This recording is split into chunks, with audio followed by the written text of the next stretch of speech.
Hello നമസ്കാരം. താരസൗണ്ടർ കിച്ചണിലേക്ക് എല്ലാവർക്കും സ്വാഗതം. നമുക്കിന്നൊരു മീൻ വറ്റിക്കണ വീഡിയോ കണ്ടു നോക്കിയാലോ. അപ്പോൾ ഇത് ഞാൻ കുറച്ച് നേരത്തെ എടുത്ത വീഡിയോ ആണ്. ഇന്ന് വേറൊരു പരിപാടി ഉണ്ടായ കാരണം എനിക്ക് വീഡിയോ എടുക്കാൻ പറ്റിയില്ലായിരുന്നു. അതുകൊണ്ട് ഞാൻ നേരത്തെ എടുത്ത വീഡിയോ ഇപ്പോൾ ഇടണമെന്ന് മാത്രമേ ഉള്ളൂ. അപ്പോൾ നമ്മൾക്ക് പിലോപ്പിയ മീനാണ് കിട്ടിയേക്കണത്. അപ്പോൾ അത് കടയിൽ നിന്ന് തന്നെ ക്ലീൻ ചെയ്തൊക്കെ കിട്ടിയിട്ടുണ്ടായിരുന്നു. പിന്നെ നമ്മളിവിടെ കൊണ്ടുവന്നിട്ട് ഉപ്പും കുറച്ച് വിനാഗിരിയൊക്കെ ഒഴിച്ച് നന്നായിട്ട് ക്ലീൻ ചെയ്തെടുത്തതാണ്. അപ്പോൾ അതിലൊക്കെ നമുക്ക് ചെറിയ ഉള്ളിയും ആണ് ആദ്യം എടുക്കുന്നത്. ചെറിയ ഉള്ളി നന്നായിട്ട് ചോപ്പ് ചെയ്തെടുത്തിട്ട് അതിലൊക്കെ കറിവേപ്പിലയും കൂടി ചേർത്ത് വെളിച്ചെണ്ണയിൽ മൺചട്ടി അടുപ്പത്ത് ചൂടാകുമ്പോൾ വെളിച്ചെണ്ണ ഒഴിച്ചിട്ട് നമുക്ക് ഈ ചെറിയ ഉള്ളിയും കറിവേപ്പിലയും കൂടി ഇട്ടിട്ട് ഒന്ന് വഴറ്റിയെടുക്കാം. അത് വഴന്ന് വരുമ്പോൾ തന്നെ നമുക്കതിലൊക്കെ ആവശ്യമുള്ള കുറച്ച് 1/4 ടീസ്പൂൺ ഉപ്പ് ചേർത്ത് കൊടുക്കാം. പിന്നെ കറിക്ക് ആവശ്യമുള്ള പിന്നെ ഉപ്പ് കൂടുതൽ വേണമെങ്കിൽ പിന്നെ ചേർത്ത് കൊടുക്കാം. അപ്പോൾ നമുക്കിതൊന്ന് വന്നു കഴിയുമ്പോൾ തന്നെ പച്ചമുളക്, ഇഞ്ചി അതൊക്കെ നമ്മൾ ചോപ്പറിലിട്ടൊന്ന് നന്നായിട്ട് ചോപ്പ് ചെയ്തതിന് ശേഷം അതും കൂടി ചേർത്ത് കൊടുക്കാം. അപ്പോൾ ഇങ്ങനെ ചോപ്പറിലിടുമ്പോൾ നമുക്ക് എല്ലാം ഒരേ അളവിൽ തന്നെ നന്നായിട്ട് കട്ട് ചെയ്ത് കിട്ടും. ചെറുതാക്കി തന്നെ ചോപ്പ് ചെയ്ത് കിട്ടും. ഒരേ അളവിൽ തന്നെ ചെറുതോ വലുതൊന്നും ആവാതെ നന്നായിട്ട് കിട്ടും. അപ്പോൾ അതും കൂടി ഇട്ടിട്ട് നമുക്കൊന്ന് നന്നായിട്ട് വഴറ്റി കൊടുക്കാം. അപ്പോൾ നന്നായിട്ട് വഴന്നു വന്നതിന് ശേഷം നമുക്ക് പൊടികൾ ചേർത്ത് കൊടുക്കാം. ഞാനിപ്പോൾ ഇവിടെ ഒരു 3 ടീസ്പൂൺ മുളക് പൊടിയും 1/2 ടീസ്പൂൺ മഞ്ഞൾപ്പൊടിയാണ് ചേർത്ത് കൊടുക്കുന്നത്. മല്ലിപ്പൊടിയൊന്നും വറ്റിക്കണില്ല, ഞങ്ങൾ ചേർക്കാറില്ല. അപ്പോൾ അതും കൂടി ഇട്ടിട്ട് ചെറുതീയിലിട്ടിട്ട് ഇതിൻ്റെ പച്ചമണം, ഈ പൊടികളുടെയൊക്കെ പച്ചമണം മാറുന്നത് വരെ നന്നായിട്ട് വഴറ്റി കൊടുക്കാം. പൊടികളുടെയൊക്കെ പച്ചമണം നന്നായിട്ട് മാറണം, അല്ലെങ്കിൽ നെയ്യ് തെളിയില്ല.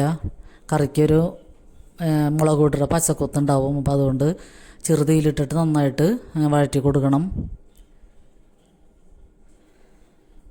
അതിന് ശേഷം നമ്മൾ ഒരു വലിയ തക്കാളി എടുത്തിട്ട് ആ ചോപ്പറിൽ തന്നെ ഒന്ന് ചോപ്പ് ചെയ്തിട്ട് അതും കൂടി ചേർത്ത് കൊടുക്കുന്നുണ്ട്, തക്കാളി.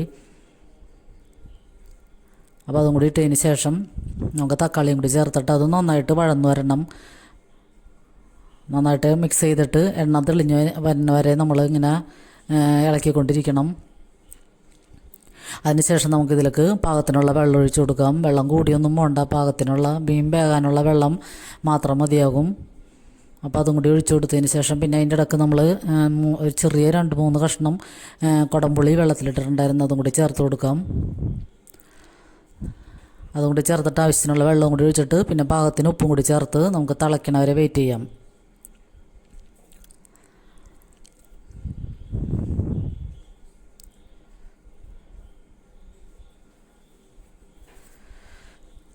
വെയിറ്റ് ചെയ്തതിന് ശേഷം നമുക്ക് ഈ ഗ്രേവിയൊക്കെ ഒന്ന് തിളച്ച് വരുമ്പോൾ നമ്മൾ എടുത്ത് വെച്ചേക്കുന്ന മീൻ ഇട്ട് കൊടുക്കാം. അപ്പോൾ ഈ വറ്റിക്കണ മീൻകറിയുടെ റെസിപ്പിയൊക്കെ എല്ലാവർക്കും അറിയാവുന്നതാണ്. അതിപ്പോൾ ട്രൈ ചെയ്ത് നോക്കാനൊന്നും പറയേണ്ട ആവശ്യമില്ല. അപ്പോൾ എല്ലാവരും ചെയ്യുന്നതാണ്. അപ്പോൾ നമ്മൾ ഒന്ന് കാണിച്ചു എന്ന് മാത്രമേ ഉള്ളൂ.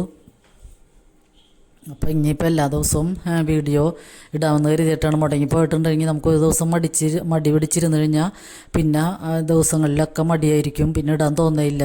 അപ്പോൾ അതുകൊണ്ടാണ് ഞാനിത് നേരത്തെ എടുത്തു വെച്ചേർന്ന വീഡിയോ ഇപ്പോൾ ഇടുന്നത്. അപ്പോൾ അത് നമുക്ക് ആദ്യം ഒന്ന് ഹൈ ഫ്ലെയിമിൽ ഒരു 2-3 മിനിറ്റ് നേരം ഇട്ട് കൊടുക്കുക. അതിന് ശേഷം ലോ ഫ്ലെയിമിൽ ഇട്ടിട്ട് ചെറുതീയിലിട്ട് നമുക്ക് ഇത് കുക്ക് ചെയ്തെടുക്കാം. പിന്നെ ഞാനൊരു തോരൻ വയ്ക്കുന്നുണ്ട്. ബീൻസും കോവയ്ക്കയും കൂടി ഇട്ടിട്ടുള്ള തോരനാണ്. അപ്പോൾ നമുക്ക് ഇങ്ങനത്തെ മുളക് കറി ഉണ്ടാകുമ്പോൾ ഒരു തോരനും കൂടിയും വേണമല്ലോ.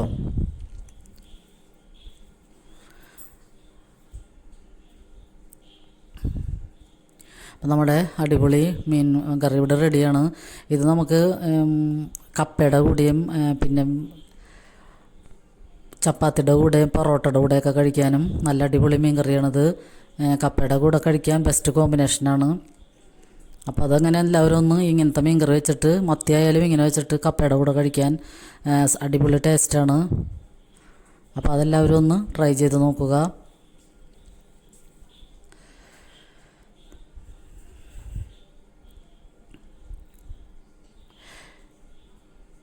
പിന്നെ ഞങ്ങൾ ലാസ്റ്റ് കുറച്ച് കറിവേപ്പിലയും കൂടി ഇട്ടിട്ട് നമുക്ക് പിന്നെ മൂടി വയ്ക്കാം. ഇതൊരു അരമണിക്കൂർ നേരം ഇരുന്ന് കഴിഞ്ഞാലാണ് പിറ്റേ ദിവസം കൂട്ടുമ്പോഴാണ് കൂടുതൽ ടേസ്റ്റ്. പുളിയും ഉപ്പും എരിവൊക്കെ പിടിച്ചതിന് ശേഷം കൂട്ടുമ്പോഴാണ് അടിപൊളി ടേസ്റ്റ്.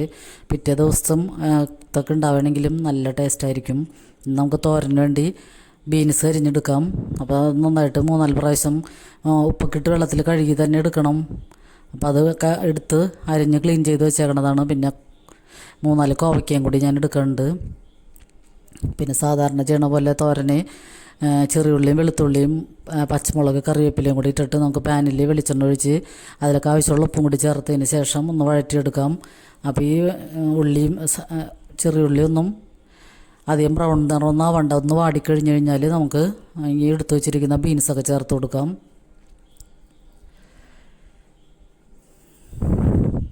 പിന്നെ പൊടികളൊക്കെ ഞാൻ ലാസ്റ്റാണ് ഇടുന്നത്. പൊടികൾ ഇതിൻ്റെ ഒപ്പം ഇട്ട് കഴിഞ്ഞാൽ ചിലപ്പോൾ കരിഞ്ഞു പോകും. അപ്പോൾ അതുകൊണ്ട് സവാളയൊക്കെ വഴന്നൊന്ന് വരുമ്പോൾ തന്നെ നമുക്ക് ബീൻസൊക്കെ ഇട്ട് കൊടുത്തിട്ട്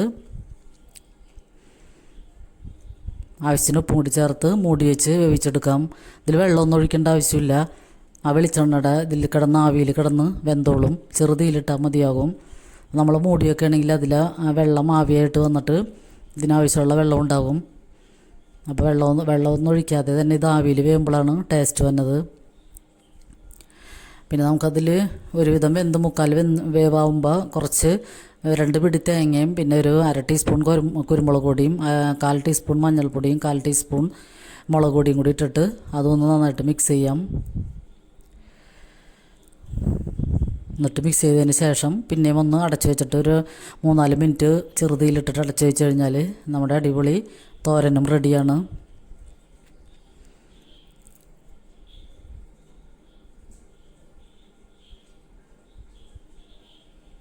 അപ്പോൾ വീഡിയോ ഒക്കെ കണ്ട് സപ്പോർട്ട് ചെയ്യണവർക്കും ലൈക്ക് ചെയ്യണവർക്കൊക്കെ ഒരുപാട് നന്ദിയുണ്ട്. അപ്പോൾ കമൻറ്റ് ചെയ്യണവർക്കും എല്ലാവർക്കും ഒരുപാട് നന്ദിയുണ്ട്. ഇനിയും എല്ലാവരുടെയും സപ്പോർട്ട് വേണം. പിന്നെ സബ്സ്ക്രൈബ് ചെയ്യാതെ കാണുന്നവരുണ്ടെങ്കിൽ സബ്സ്ക്രൈബ് ചെയ്തൊന്ന് സപ്പോർട്ട് ചെയ്യണം.